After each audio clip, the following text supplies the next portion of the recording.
Seems only fair to attempt another 0 to 60 test. Here we are. Is this thing faster than the new? And go. Hey!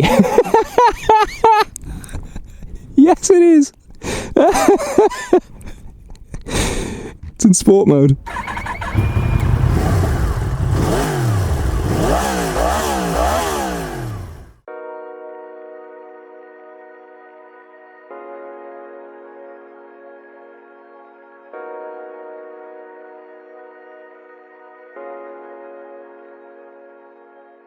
About a week ago I managed to go up to Suffolk to visit the guys from the English Electric Motorcycle Company.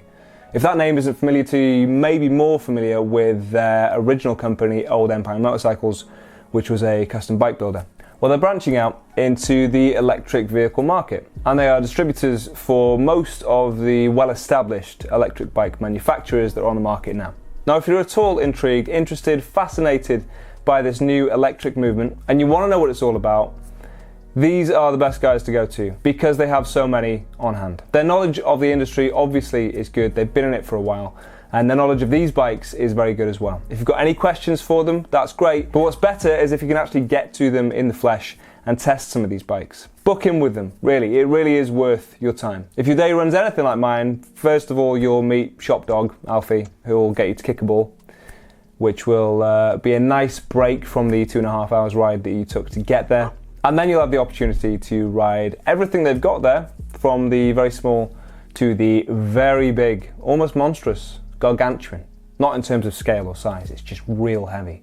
And by that I mean the Energica, which I will get onto and I'll show you a video. Basically, my channel over the next few weeks is going to feature a few of these bikes. You will see a few of them pop up, hopefully give you an idea of what each one felt like on the day. They also have an off-road course on site. And as some of these bikes are more suited to the off-road, it was good to take them through their paces, and myself, obviously, through the paces. Off-road isn't something I've done an awful lot in the past, but it is something I enjoy. So it's just like a mountain bike, basically. This is just off-road, you just don't have to cycle. Exactly the same feeling, which is cracking. It is just a mountain bike, realistically. It's a little soft today. Won't be trying anything too extreme. Hey, it's nice when you drop it down there. Feel it skidding behind you. Power it in. Very nice.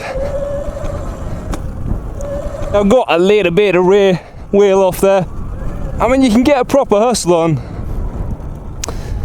I don't know that I'm comfortable jumping it, but I know it can jump. I've seen it happen.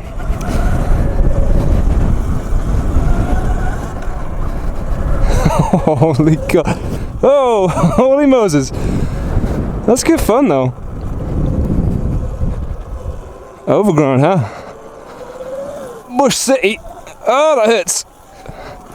Nice. That rear brake is very, very soft. So this is essentially the same bike as the road-going Sur-Ron. The thing about doing off-road days and adventure stuff on these kind of bikes is the hardest thing I found doing off-road was managing to change gear whilst you're standing up on the bike as you would do a mountain bike. Very hard to do, or at least it takes some practice. So this is kind of the lazy man's off-road bike, because you don't need to change gear, you just twist and go.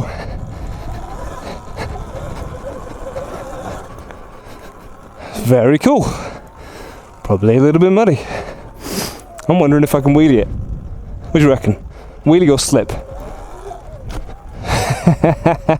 It's great testing on the road, but of course some of these bikes with knobblies are more suited to the off-road, so it's good to see them in their natural habitat. If it is a bit of a distance, as I say, make sure you time it when they've got one of these social events so you can hang out with the guys, ask some questions, drink some beer, have some food, and if you need to, camp over as well, because they are of course based on a field. It's just a cracking weekend. I really can't complain. But I'll leave you with my test of the road-going Sur-Ron just to whet your appetite. See you soon. It's been a while since I've been on a mountain bike. I have one, I have a good one actually, but it's been a while, so I don't know how to compare the brakes to a motorbike. They're not as good, obviously. There's less weight, but they are just mountain bike brakes, essentially. Disc brake. They're okay, but I want to say that my mountain bike had better brakes, but that's probably just because it's lighter. They're probably very similar. bear in mind you can do 45 miles an hour with either of these things. I think 45? 40 or 45. I'll find out in a second. In fact, I'll find out now.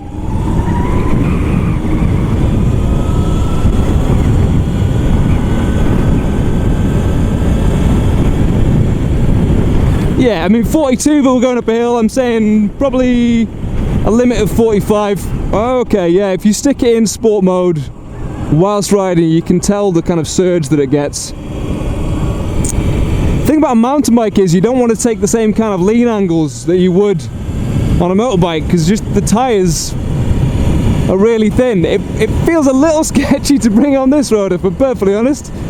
I sort of want to be on that little trail there going a lot slower. There we go, 30 miles an hour. Stick it in EP, you'll realise that it dips off. And as I say, you don't want to do the same kind of lean angles on this thing.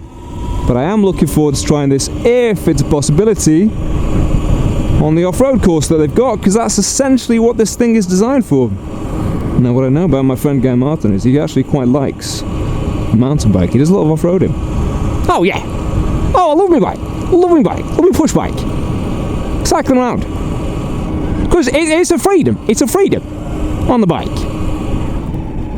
Jesus, I took my foot off there briefly just because I was trying to find the brake. Oh, Nissan Leaf. Thank you. All the electrics around here. Who'd have thought? Who would have thought? Where are we? Suffolk? Massively into their eco and their electric power. Lovely stuff. Right, onto the big boy bikes, onto some proper ones, i.e.